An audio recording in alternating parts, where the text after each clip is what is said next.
I'm so glad Jesus set me free.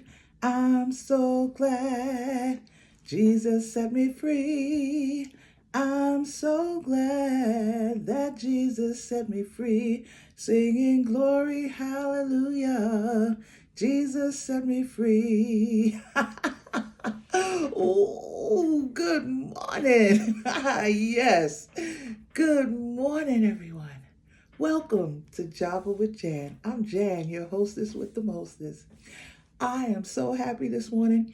I was singing that song in my sleep. I woke up singing that song, and it brought back memories for me of when I was younger.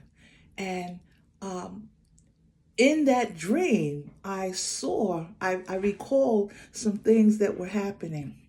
Now, I grew up in the 50s, and the neighborhood that I grew up in, the every building there were 6 buildings, 3 on each side of the street, and each building had its own superintendent, who was the caretaker of that building. We called them supers.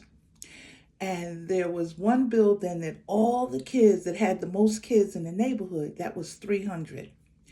And 300 had the most children of all the buildings in the neighborhood. And all the children in the neighborhood would congregate on the front stairs, or the stoop as it was called, of that building. And which we really weren't supposed to do. Children weren't supposed to be covering the front, because the front needed to be free for the people who lived in the buildings to come and go freely. But there was one lady I'll never forget. Her name, we called her Mama, because that's what she was called by her family, Mama. And I think her name was Lillian. So we called her Mama, or Miss Lillian. And she had a reputation for being mean, but she really wasn't mean. She was just stern, and she abided by the rules. She knew that the kids weren't supposed to be sitting on the front in the front of the building. And so when she would come home, we'd be sitting out there, and everybody would scoot to the sides to make room for her. And she would tell us, "Did not tell y'all not to be sitting in the front of the building. You know you're not supposed to do that." That's how she would talk to us. And we go, "Yes, Miss Lillian, yes, Mama." And we move aside and let her through. Well, when she would get into her house, she'd fill up a pan of cold water, and she looked out the window, and she would see that we were once again back in the front of the building. And she would yell, "Didn't I tell you to get off that stoop?" And she would, and when we heard that voice, we knew, here comes the water. And we would start trying to move out the way. But she was too quick for us, because she would throw that pot of water out. And if you got caught in that water, that was it. And we would laugh and scramble away.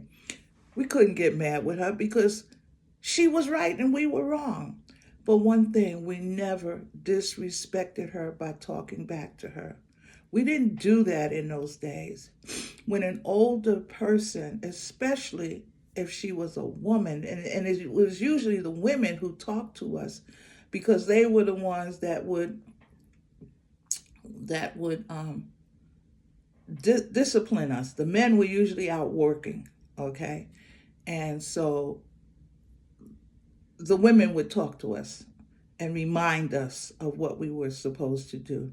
And we never thought to talk back to them. That was just plain old disrespectful. And we were disrespectful in that we kept having to be told what to do when we knew the right thing to do. But we never with our mouths even thought about saying something bad back to the to the woman.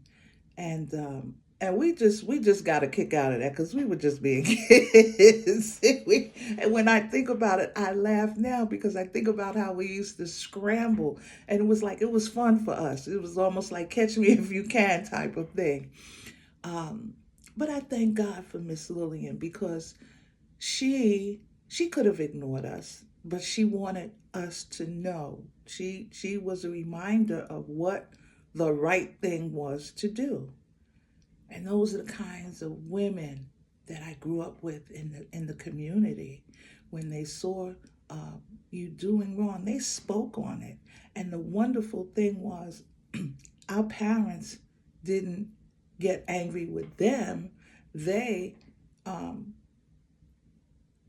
got angry, if you want to call it that, with us because someone else had to tell us what what we had already been taught not to do.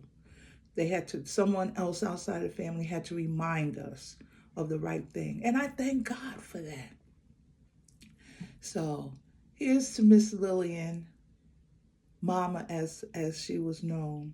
I thank you for all you did. I thank you for those red showers that you gave us. And I thank God that I can talk about it and laugh about it and be thankful. Did you have someone like that in your life? I hope you did. Until next time, have a blessed day.